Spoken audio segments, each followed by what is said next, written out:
MJ Movie Reviews back again with an on the fly movie review of Blade Runner 2049, starring Ryan Gosling and Harrison Ford. Directed by Prisoners director and Arrival director Duyavala Vu. Yeah, him. Great director. I believe Sicario too. I'm sorry, y'all. This weather changes just got me all jacked up. So there's a lot of snorkeling and all that. I'm sorry, it's unprofessional. I know. Okay, so here we go. I was when I first became aware of Blade Runner. I believe that was probably in the early '90s, maybe 1990, 1991, when they aired Blade Runner on regular TV, the Channel 43 WUAB 8 o'clock movie.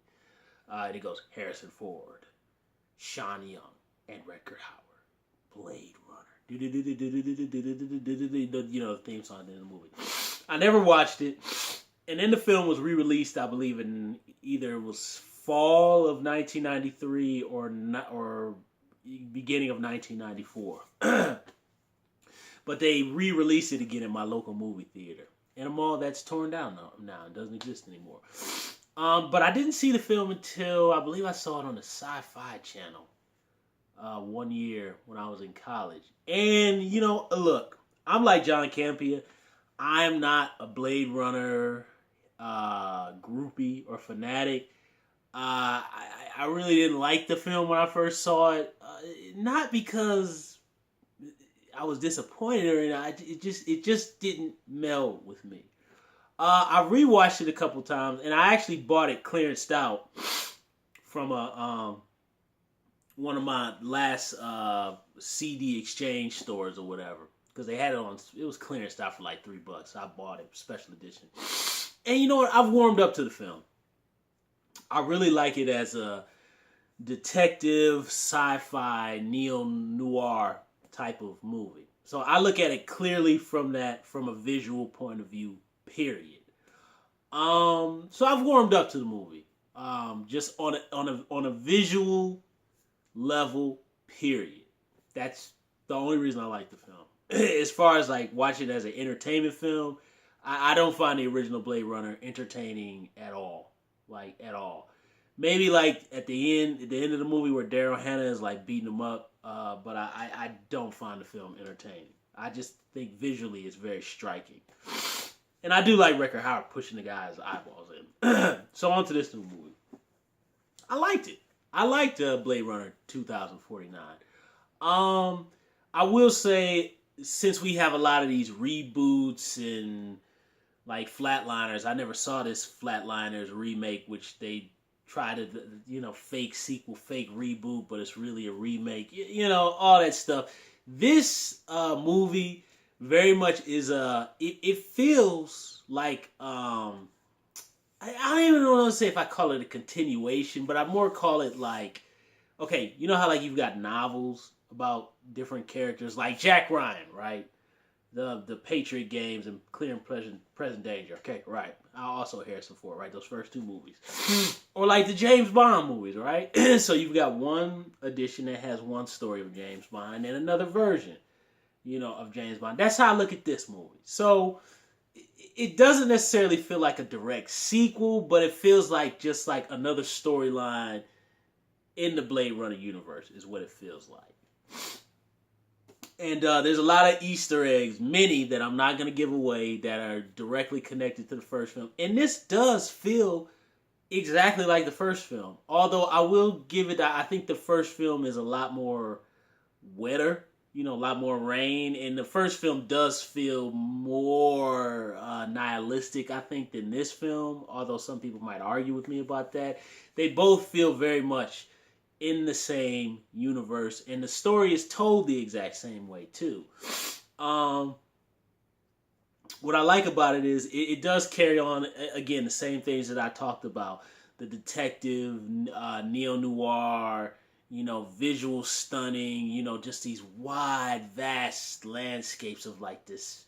Because it's really about just setting up this world, and you're just living in this world. That's how I feel when I watch both movies. Is I'm just fully immersed and living in this, and the camera just sits there and shows you all this vast universe, But that's what it feels like. It feels like continuation of the first film, and it feels like a brother to the original film.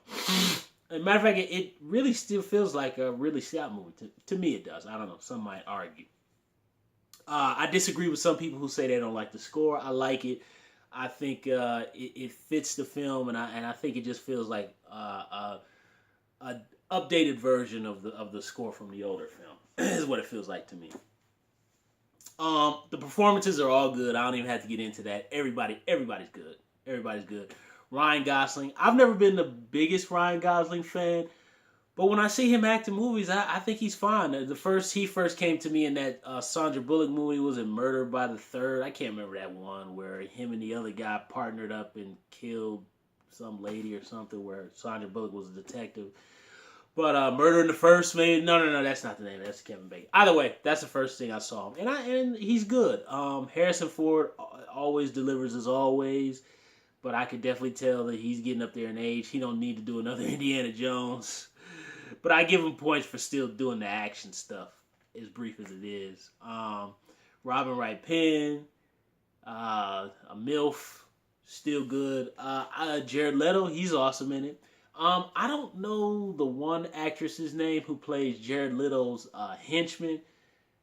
She's really good. And the girl from Knock Knock, the Eli Roth movie, who plays Ryan Gosling's digital image girlfriend, that their whole relationship is very interesting and fascinating to me. I thought that was the most interesting part of the movie to me was their relationship. It was really, I was really intrigued by that whole thing.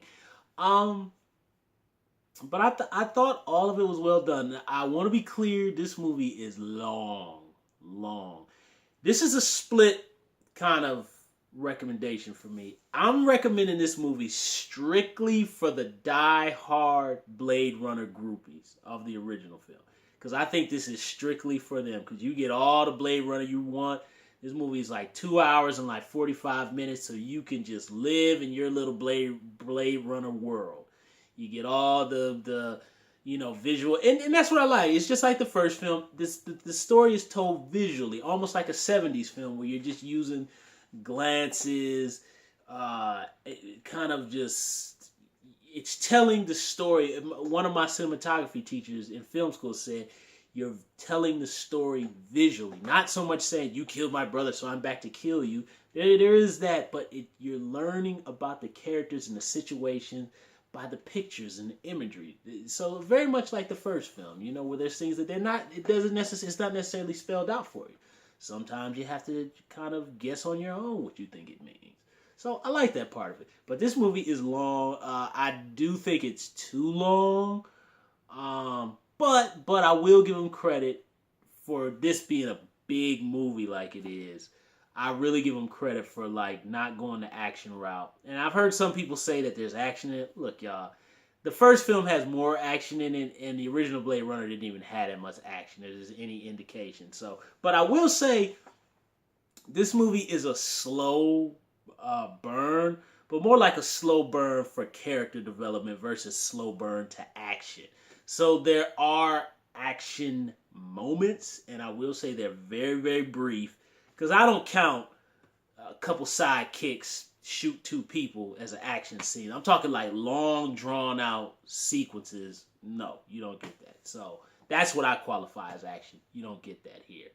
You do get a couple back breaks, a couple people shot, but it's not real action. It's just brief moments of short violence. They have a little bit of impact when they happen, but this is really more a character-driven piece, period. And I'm recommending the movie strictly for the die-hard Blade Runner fans. Casual viewers, I don't think you'll make it. If you're not a fan of the first Blade Runner, you really are not going to be a fan of this one. You will not be. So I'm not going to recommend it for y'all. Casual movie viewers, I just think it's too long. I don't think casual viewers will be able to make it through the movie. So for those of you all who are casual fans and not fans of the original, stay away. Blade Runner groupies, you go ahead and enjoy yourself because I think you'll really love it.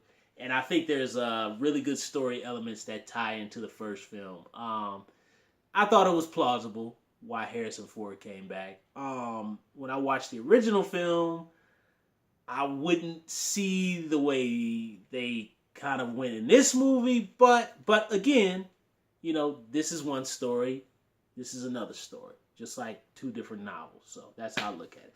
So recommendation strictly for Blade Runner groupies. I like the film.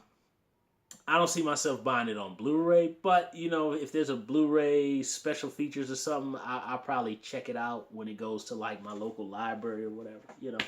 So that's my review of Blade Runner 2049. Thumbs up the video, subscribe to the channel, share the video, leave comments down below. Don't forget to hit the little ding-a-ling-ling-ling-ling bell to be notified when I'm putting up new videos. So RMJ Movie Reviews, and I'll be back with the rest of my Halloween horror movie reviews. I'll see you soon.